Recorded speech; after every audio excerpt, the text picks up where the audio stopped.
Hi viewer, hope you're doing well. Today I'm being led in my spirit to speak about Proverbs 18:22 that says that whoever finds a wife finds a good thing and obtains favor before the Lord.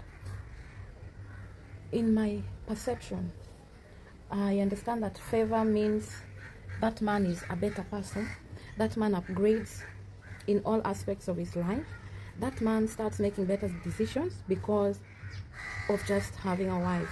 And having you being a wife, you can choose to be a vessel of favor by advising your husband, by improving his life, by making sure that he's making the right decisions when he comes to seek advice from you, by behaving well and letting your husband be respected at the gates, by being industrious as a woman, by dressing well.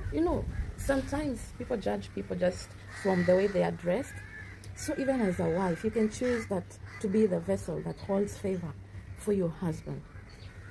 And husbands, if you love your wives, they are going to be vessels that multiply favor in your life. Have you ever heard of, this saying that when so-and-so left or broke up with her husband, her husband's life started going down, like degrading. Why?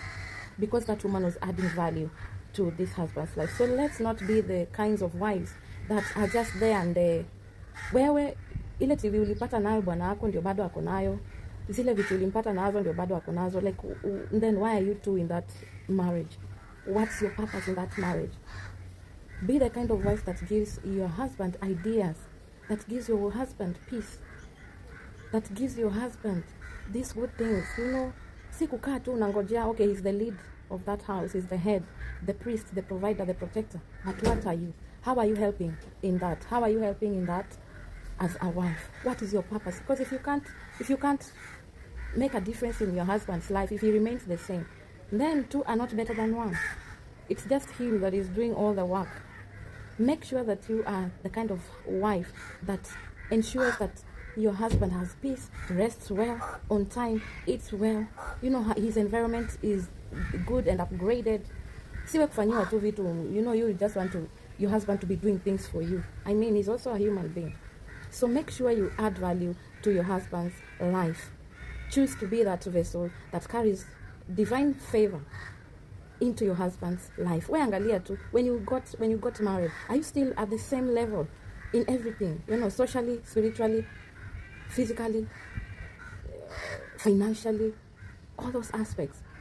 Career-wise, are you still on the same level? If you are, then there's no reason why you're married to that man.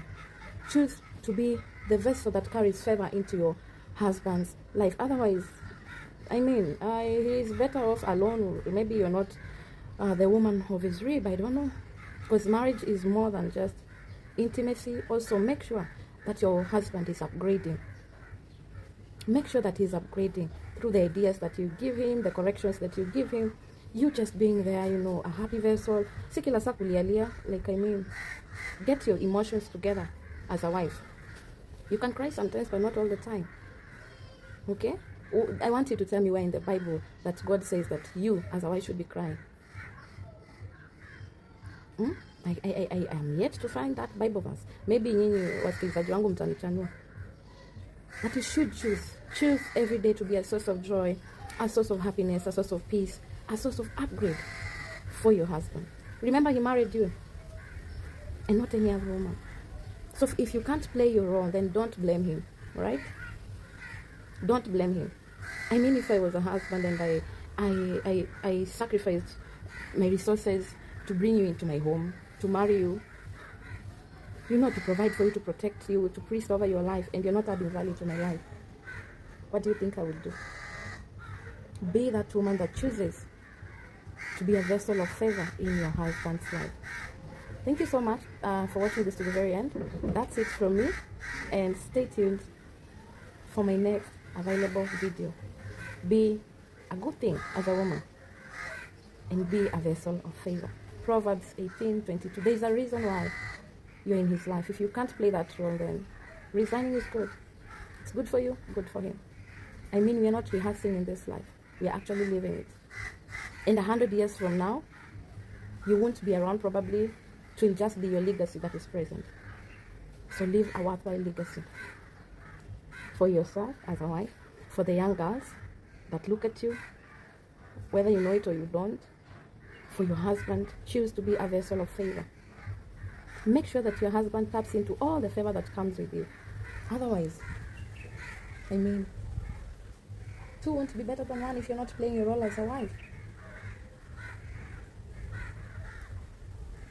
God bless.